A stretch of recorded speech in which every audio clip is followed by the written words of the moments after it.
Good morning, good afternoon, good evening, depending on where you are. Welcome to Mindset Mondays. This is episode number 168 in an ongoing series of live broadcasts designed for folk who've already figured out the hard part. These folk already get the idea that to get better at doing what you do, you got to get better at being who you be. That's the real work. So if you'll take just a moment and click share just here underneath the video, whichever platform you're on, whether it's LinkedIn, whether it's Facebook, YouTube, or even Clubhouse, although you can't share on Clubhouse, um, please click share, invite your friends, your colleagues, your community to join the conversation. The more voices, the richer the conversation. Ooh, it was nice actually taking an entire weekend off. So I'm back in the groove today, and I love the quote that we're going to play with today. I like when the message is simple, right? I like when it's simple. I ramble on and rant on all the time about how we make it harder, that we still believe that asinine trope that the fiercer the dragon, the sweeter the victory, and that we've got to make it hard to make it worthwhile. Um, I'm really vehemently opposed to that. It's still a complete and utter lie. It always has been and it always will be. It's a holdover from that Puritan work ethic. And although some things can last for hundreds of years, like classical music, those bullshit lies we tell ourselves to make it hard, to make it valuable. If, let's take it back to the Puritan language. If God didn't want things to be peaceful and easeful and flow prone, then those wouldn't exist. Sorry, that's the rule, right? And so we still, as a holdover, we make relationships, whether they're professional, whether they're family, whether they're personal, whether they're romantic, harder than they need to be by allowing power over someone else to poison the field. Jimi Hendrix made it pretty clear.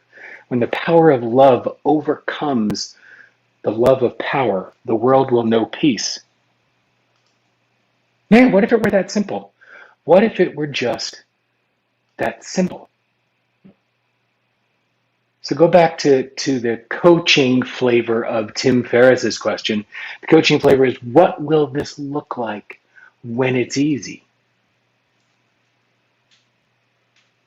What would be different if we lionized the power of love the way we crave the love of power? How would families change? How would politics change? How would world hunger change? Economic disparity, racism? How many things in your world, our world, would be different if we shifted our focus? I think it's probably a better way to ask the question is, what wouldn't be different? It really is that simple. Love is always the answer, always. And the question I wanted to pose today was what went out in the email. It's, are you prepared to live from love? I don't really like yes or no questions. I don't want no to be the answer for anyone. The question I want to ask is, what will living from love change in your world? How will things be different? What do you get to experience in a different way?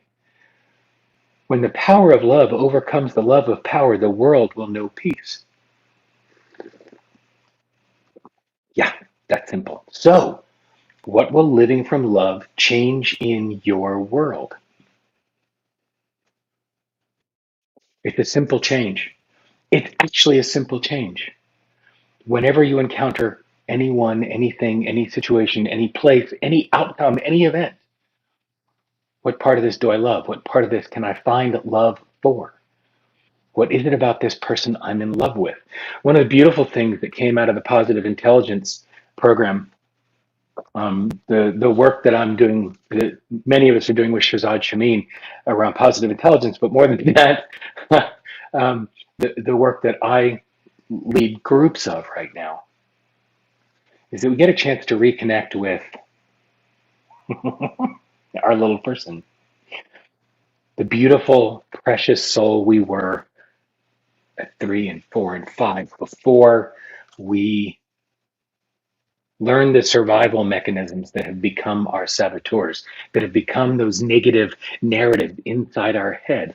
When it was love, when all that we knew was the power of love, everything around us was simple. That little beautiful human, which I keep a picture on my desk, that's all he was, that's all he knew. He was playful, effusive, buoyant, loving, loveful, and loved. It was a remarkable place to be. And what if I approach the entire world with that same approach? How different would my experience be? And that's the invitation, is to look at the world around you and find love always. Power with, power to, responsibility and responsibility to others rather than power over others. Living from anything other than love is coming from the false belief that we are separate, that we are not all one. And that's actually the truth, that we're all incredibly connected and we do better, we thrive in connection, and power over, or the love of power, that breaks connection. So simple this week, just simply focus on love. Find it, and if it's not there, create it. Simple.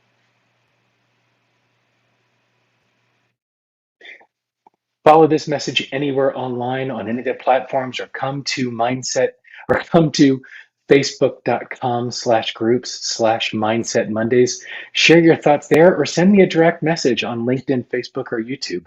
I'd love to hear what your experience is in shifting to love this week. It's that simple. Make it that simple. When the power of love overcomes the love of power, the world will know peace. Invite peace into your world this week. Share the story. Be well. Have a fabulous week.